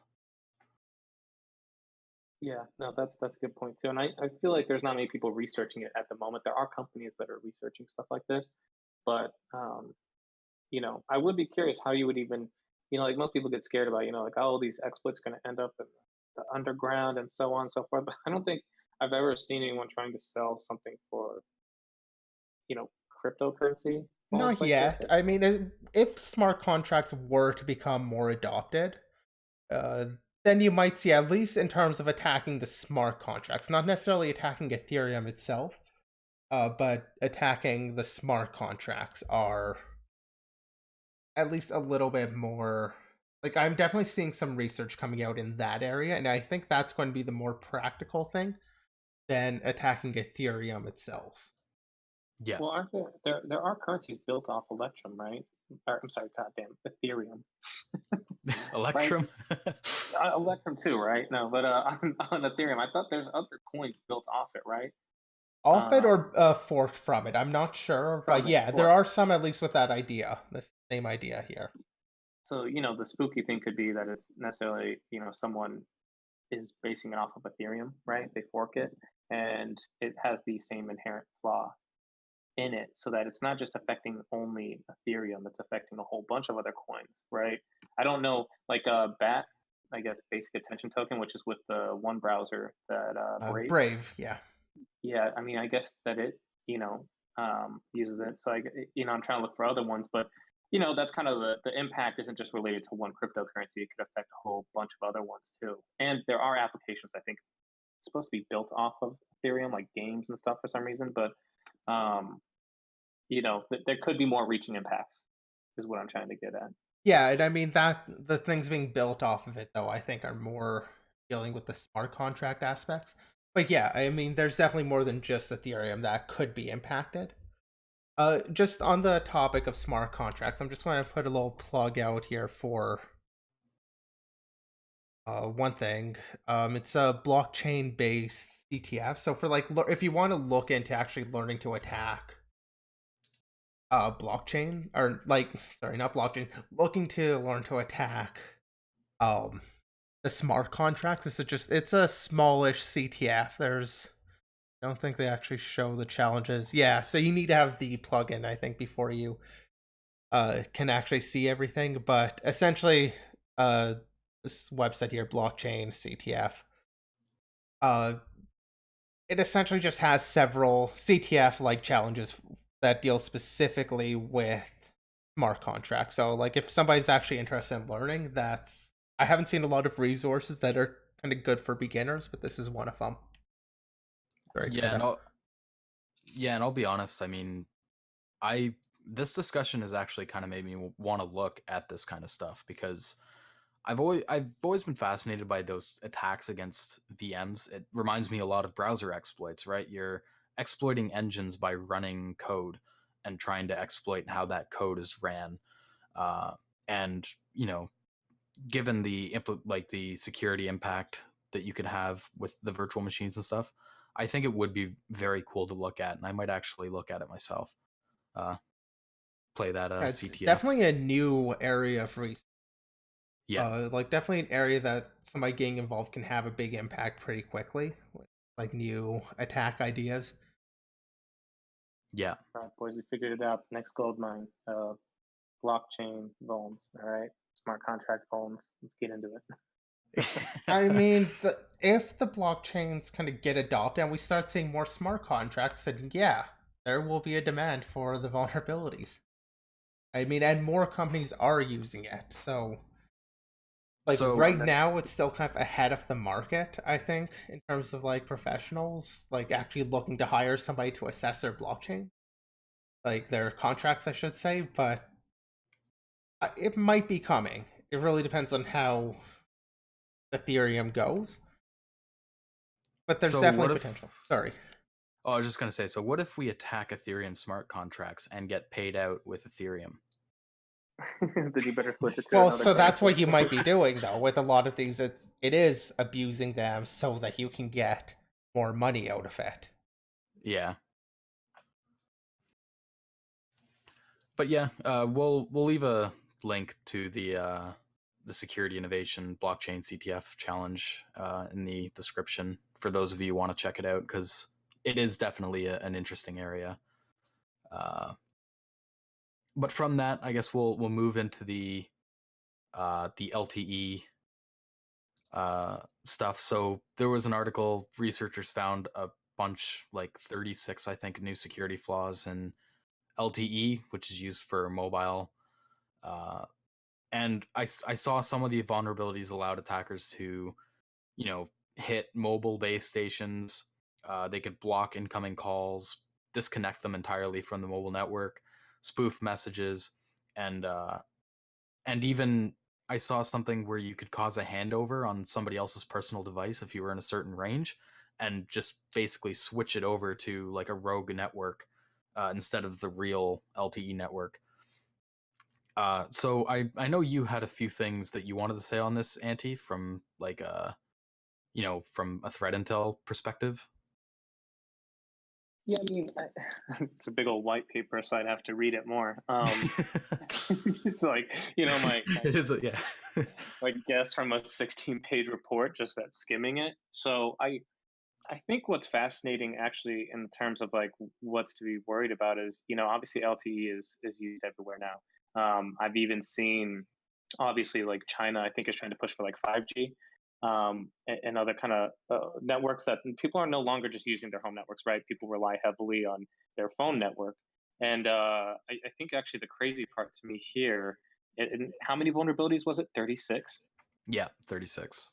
Yeah, so I mean, the crazy part of that to me is 36 vulnerabilities tells me that I don't want to say no one's looking at this because I have seen researchers who have published a lot of research, on LTE and various kind of like cell towers. But that's an incredible amount. Even it says there 30. Oh, okay. So basically, 51 vulnerabilities, 15 known, 36 new. Yeah. Um, you know, these are things that as far as I know, they don't get fixed very quickly. It's not very easy to fix these vulnerabilities most times. Um, and it doesn't help that each carrier, so there's so many carriers in the US alone, right? T-Mobile, AT&T, Sprint, whoever else, right? To get everyone to go and patch for these vulnerabilities, these probably linger for a long time, and God knows how long these have existed. That this literally falls into nation state activity. It's, I would say, not really a secret that China's looked at vulnerabilities for these. They've attacked base stations, and I think my non-technical approach before we get into that is that from what I can tell, I mean, this is out of Korea, right? Yeah, these look like Korean Yeah, it's a researchers. Korean Okay. team, yeah. I mean, I'm surprised that we haven't seen more research into this at all, to be honest with you. You know what I mean? This I see 4G there, and the implication maybe being that 5G, when it comes out as well, is I know there were already worries about no one's tested the actual security behind it, and it has a lot more features. So I think when you're looking at stuff like this, I don't know if I've seen a lot of like, you know, low level skitty types using shit like this, but I do know that this is definitely an area of research for a lot of nation states to kind of just look at, right? It's hard to talk about because it is a very large white paper with very in-depth details. It's very technical, yeah. I mean, are there any? When's the last time someone's leveraged it? I feel like an LTE exploit, though. Honestly, I don't know if I've ever heard of that. Maybe I'm just ignorant, and I just haven't seen that because I haven't looked for it. But I haven't really heard of attacks against LTE before. And have you I guys? mean, I haven't heard of like any campaigns. I've heard of attacks against it before, but Yeah, not like campaign. a live campaign. I mean, it wouldn't surprise me that there has been. It's just maybe, the media isn't really picking that up or all that interested in it. Yeah, I it could mean, be that. I know there's broke cell towers are like the big thing that people can set up down cell towers. You connect, and it's just Oh you're yeah, basically, that's common. that's a basic level, right? That's a very dummy level type of attack. Almost anyone could do it with like $20 worth of hardware, right? Um, I would be Yeah. very curious on who outside of, I mean, again, just an advanced actor who's targeting this for very normally spying reasons, right? It doesn't like there's already things like SIM swapping that you can go and steal people's phones with, right? Um, to actually target a cell tower and like LTE specifically, there is a good amount of research out there, but I don't know of any publicly known campaigns. And if that's the case, I'm making a very, very low confidence on this one. But I bet you there's actually plenty of attacks that are happening, but they're not publicized on purpose. You know what I mean? Because you don't want to cause people to start looking more, and because there's realistically probably not a lot of fixing that goes on with these types of vulnerabilities. Um, Do we need I'm very tinfoil hats or? No, I'm just kidding. I mean, I've already donned mine in this conversation because again, it is Yeah, very don't you scary. have yours? I mean, we have them branded for day Mine zero and broke. I need to make everything. another one. I have 2 layers just in case to get through the first. The LTE specifically, and again, I think 5G is coming out at some point here soon.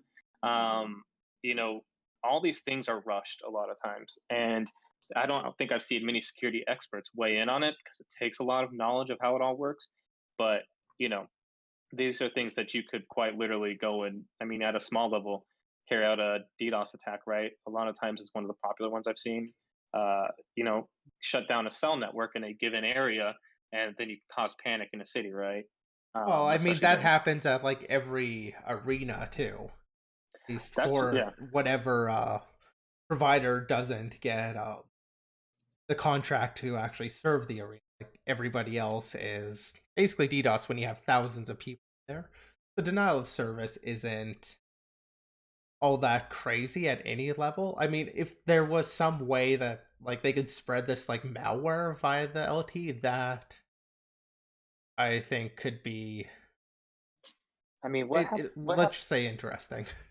what was the thing that like got sent out, the nuclear bomb threat or some shit that like everyone in Hawaii got hit The with or Hawaii, something like yeah, that? yes, that was the alert system that was hacked. Yeah, Yeah, I mean, I guess that's or a no, not hacked. Sorry, I'm thinking Yeah, it because there wasn't have hacked. been It was people. just It was someone push the wrong misclicked. button. Yeah. Yeah. I'm thinking there have been cases though of like the tornado warning systems. I don't remember where it was, but I know at least one case somebody had compromised this tornado warning system or alarm and had it to do the alarm for like an impending airstrike or something. Like it was left over from, like Cold War, something like that. Like nobody had ever heard this alarm before. They've heard the tornado one, but not this like impending land attack or something. I don't remember what exactly it was, but the emergency systems have been compromised many times in the past. Yeah, I mean, one thing I could think of with the LTE stuff is, stuff like Amber Alerts, how they get, force texted to everyone in the area kind of thing. Mhm. So I could see that being like kind of an interesting thing to hit. I don't Obviously, know it'd if be that more of really a. happens though at the LTE level or that's separate. Like I Yeah, I'm don't not know how sure. that works to be honest. Although let me just say, I do not appreciate the presidential alert levels coming out in Canada for Amber Alerts. That's unrelated to this, but I'm just going to say it. Just want to throw it out there. Use proper levels. They exist for a reason. Don't send everything as a presidential alert. We don't even have a president. I feel like that you got to have the ability to warn everyone of when your stomach hurts or something, right? I Well, they feel like sent a warning out when it ended too. Like it was a middle of the night thing. I think it was in BC that this one happened recently, where they sent out an Amber Alert at like somewhere in the middle of the night. I want to say like 1 a.m. I don't know my time exactly, but then like 2 hours later, they sent out one saying that the Amber Alert was no longer in effect. And all Yeah. of these are being sent at presidential alert levels. You cannot mute it. No, you can't. Even if your phone is on silent, it'll still go off. I mean I just think on a big level, like I said, I hope to God little skitties don't start getting into this because that's just hell for everyone. But I mean, people get scared about the stingrays that like police officers use to intercept text messages and stuff in a given area and location data. Yeah, I remember hearing about that. Yeah. I believe that's what they're called. I know Yeah, like that's correct. GSM and stuff like that. Like if you're tapping cell towers, you can see pretty much down. I don't know how close, but like within a few feet, I think nowadays where someone is, right? So you could map an entire area of where everyone is at any given time, right? And also, I think I'm pretty sure with what this paper probably has in it is again sniffing the traffic that SMS is not encrypted, right? At least I don't believe it's encrypted. No, it's So not by. I mean, you can do things to kind of like encrypt it, but then your recipient also needs. By default, it's yeah, and so that's where I was kind of getting at that. I mean, granted, there's a lot of different applications now, but I wonder if you could do, if you are able to attack a cell tower, right, or multiple ones, you're able to do traffic shaping, most likely. You can see all the entry and exit, right? So, I mean, you're not just looking at all the people within an area. You could probably map out what they're saying and what they're doing. I mean, I don't know the full implication here because now I'm actually very curious. You're curious about the blockchain. I'm actually more fascinated now by threats to like LTE and like just general GSM stuff because I think this is an area that no one wants to touch because probably like the FCC I think it is. Yeah, I think they would probably come and arrest the hell out of you for doing anything too bad. well, um, there's that, and like testing it. Just like there's a lot of protection around what you can broadcast and how far. mhm. Getting your hands on the hardware, like I mean, you can get your own base station and stuff, but to get what's actually being used might be a little bit more difficult. I'm not sure how difficult actually that though. Yeah, I was about to add in that part of the reason I think not a lot of people are doing research on it is I noticed that the white paper did mention that a lot of these restrictions you're talking about and stuff are enforced at the hardware level on the chip itself. So it's not incredibly easy to get into that, right? There's quite a bit of, the barrier to entry is a bit higher than you would expect, I think, for trying to research it. That sounds not good if it's embedded into the hardware, though. I'm sure that then presents any issues stay like that for a long time. You know, because again, I don't think I've heard this isn't like Windows patches everything every certain amount, like a week or something like that. These things probably linger, and I don't know. I mean, I'm just trying to skim over what I'm seeing, but I mean, there's not a lot of protection in place basically for a normal person. So there's no updating anything you can do. Especially with 50 vulnerabilities they're discussing here. Um, most of what I was seeing though was like mapping people to where they are, but I am curious to see if it'll allow it's here. Yeah. So just another thing I wanted to kind of throw in there is that these issues, like these 36 issues, they were also found with fuzzing. So I guess the one theme of this episode is fuzzing because we've talked about it with like 3 or 4 different topics.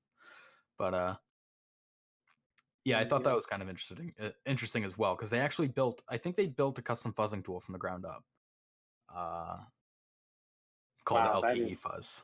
that's some real shit right there to build your own LTE fuzzing, huh? That's no, this is really interesting. I think I want to look more at this, and maybe we can follow up with it in a week or two. I'd love to see more of this and see what's going on because, I mean, some of it just looks like they're using Wireshark to sniff this traffic and just checking the responses.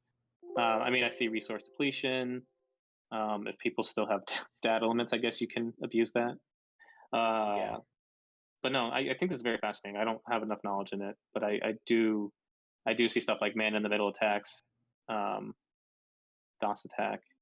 So this would be very cool. I would like to talk about it more, but I'd also like not to be arrested for talking about it. I don't know. I don't know. Yeah. Uh, you know. So I've just highlighted a paragraph here. This talks a bit more about the restrictions I was talking about. It's talking about how the networks are closed systems. Uh, it's difficult to correctly determine the root causes of the problems on the device side because the signals and stuff are restricted depending on like the regulations for the carrier, the country, and all that kind of stuff that's enforced on the chipset. So Yeah, so that's why I just think it's a hard thing to talk about because you can't really explain the why. You just know that I threw some random stuff at it and it did something bad. You know. which is interesting, right? Like, do we really want a system that's used by pretty much everyone that, But do we want it's it not to be publicly auditable?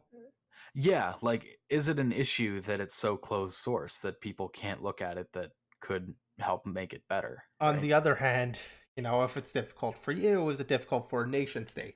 And I'm going to say probably not. I mean, No. generally speaking, that just doesn't work. That is, though, a common comment made back is, if you're restricted at that level, then the nation state also, like a proper attacker, can't get access to actually find the issue. I mean, moving forward, I think this type of stuff will be less of an issue. I think we are kind of moving as a society towards more openness on that, or more access, as people are seeing that security by obscurity just isn't working, or at least it doesn't work on its own. I don't think security by obscurity is necessarily a bad thing, just it should not be the only thing if it is used, and it shouldn't be relied upon. It's just an extra layer. Yeah. Yeah, no, I agree. Yeah. We talked about that before. Same thing. Just, pretending like, oh, well, you don't know what's going on, so you can't do bad things. It's terrible, terrible idea. Every single time it shows to be a terrible idea. Yeah. Yeah, so that pretty much concludes the LTE stuff. The last major topic is the Facebook storing hundreds of millions of passwords in plain text. So I don't see for it. those What's the problem here? yeah, there's nothing wrong with plain text passwords. What the hell? Of course. I'll talk on this one. Okay. I mean, there's definitely it's plain text passwords. I think we all kind of know. You don't store passwords in plain text. If you're running the hashing algorithm yourself, like if you're actually running like SHA, whatever, like the two family or whatever, you're doing it wrong. If you're manually creating your salts, you're doing it wrong. So the fact that Facebook, a huge company, suddenly it comes out that, oh yeah, their passwords stored in plain text. To be clear, passwords are not stored in plain text. Passwords in this situation do end up being written out to logs and probably a logging database in plain text, but it's not like some engineer went and they're implementing the login system and registration. They're like, oh, we don't need no hash. No, We're we too don't. cool We for don't need hashing. that. Like, or we need better performance. We need to be web scale. Let's just not hash passwords, or let's just not do security on that. What happened here is that somewhere in the logging system, requests were logged or something was logged that contained the password. And I've definitely seen this on a fair number of clients where their logging system, like just some overzealous engineer just goes, okay, we're just gonna, I don't know if this is the case for Facebook, by the way, but they just go and we're like, let's just log, if we had like a crash or something, like the request can't be handled, let's just log the request. And of course we want the entire body of the request. And in that body, an error happens during a login, suddenly you're logging the passwords. I mean, Yeah. can you scroll down a bit? I'm just curious. The only thing that I guess shakes my thoughts on it is, I mean, I can't see the full thing, but it says Facebook is probing a series of security failures. So it wasn't just one instance, but I mean, what's interesting is employees built applications, like you said, that logged unencrypted password data. What I'm curious about is what those applications were, right? So I mean, Facebook Lite is one of them that gets mentioned. And I mean, it could just be the fact that there should have been like some security mechanism in place that would redact certain things or not allow auditing of the or not allow logging of this. There isn't a lot of information on the actual details, just that a lot of passwords were compromised. And yeah, Facebook Lite sounds to be like the system that had the issue.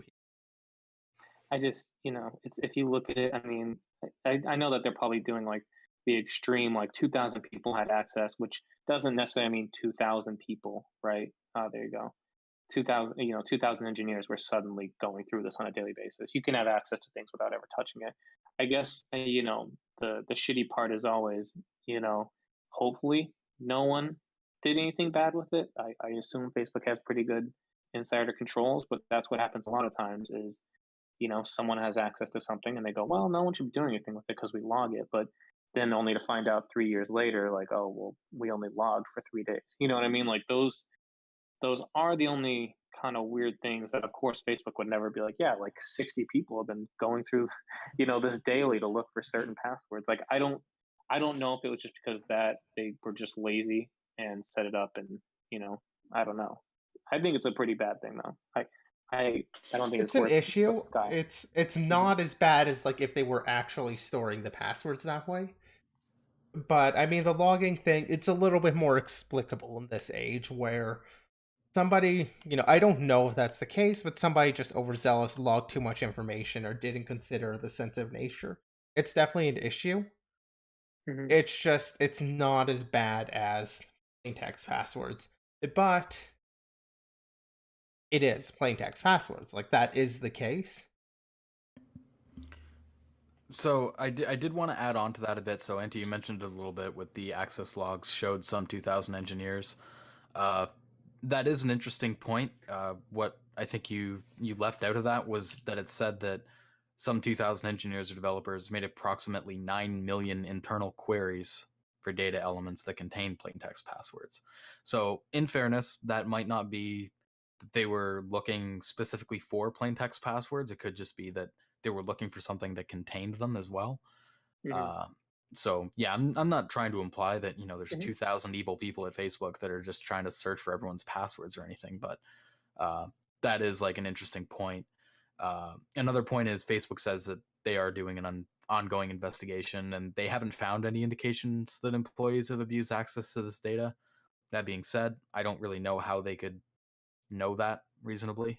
I mean, if they Like, audit what gets searched, like what people are looking up on their logging system, which I imagine they do, most big clients that I've worked with, do have the auditing of who's searching what logs. So it is something that they could see. They could see, oh, this person's actually looking for like the string password or like the key string that exists in these. That's distinct for the passwords. Although somebody who's doing that, I would guess they would find another way to search for these things, like it happened in a particular error message or like a particular error happened around it first. Um, at least, I mean, if I were trying to exfiltrate, that's what I would be doing. I wouldn't directly query for it. yeah, So that makes that's it fair. harder, but it's definitely like you can see when one person or some people are querying for the same type of information, they don't necessarily have a good reason to be doing that. Yeah, There is logging does exist for the log access. yeah, I'd just be curious why. The only thing that really, honestly, I was curious about is it sounds like this was an unnamed Facebook insider, right? I know that someone from Facebook did talk about it, whoever Scott Renfro is, but it sounds like there was another person who actually alerted Krebs to this. I'm curious what prompted them to put this out there. You know what I mean?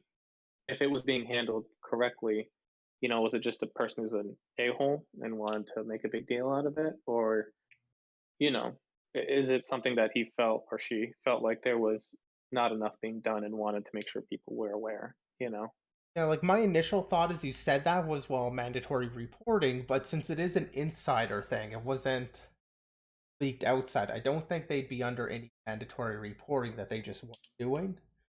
Although Hmm. perhaps this person feels that mandatory reporting should include something like that. But That's yeah, I possible. don't know what their opinions are on any of that. it Mhm. definitely is an interesting question because it mentioned that it's been happening for years. So if it's been happening for that long, why now? Right, and that's all. I'm not saying anything against Facebook. Things take time, and I was just curious what finally prompted this individual to put that information out there. Especially because Facebook did say that they were planning on telling people. Well, when was that the case? Many companies go, well, we were going to say something, and never did until it got out there, right? So that's the only thing that is worth. And it's always a good look at the quote unquote insider to go and say why, right? Because that's what insider threat modeling has, is the why. Why are they the insider, right? Yeah. So, but yeah, otherwise, another day, another millions of passwords that someone probably has that are yours. I don't know. And does I this mean, mention for Facebook, it's. Oh, sorry. Go ahead. does this mention how long? Like it mentions how long the issue's been there, but how long Facebook has known about it? I mean, you I said didn't. years It just says the briefly, but issue I first mean came to that's it's light been January logging. 2019. It said first came to light January 2019, which Okay. I don't. Yeah, Okay. it's Yeah. literally right there on the page. But yeah, so I mean, it hasn't been that they've been sitting on this for years. January's still pretty recent, given how Yeah. long an investigation like this might take, especially when it is like happening over years. Yeah, for sure. That is a fair point. That it could have been happening for years, but that doesn't mean that it was known for years. I appreciate though that they, as much shit as Facebook gets, sometimes you just gotta, hopefully they cop to it and go, yeah, it happened and we fixed it, and that's the end of it. Unfortunately, these things seem to be becoming increasingly common. That happened with GitHub, as it says already. GitHub and Twitter had this similar things happen where it's like, oops, plain text passwords are being scraped again. Like this just seems to be a reoccurring theme that I'm always just curious how this keeps happening. Well, it's pretty easy. Like I said, overzealous logging.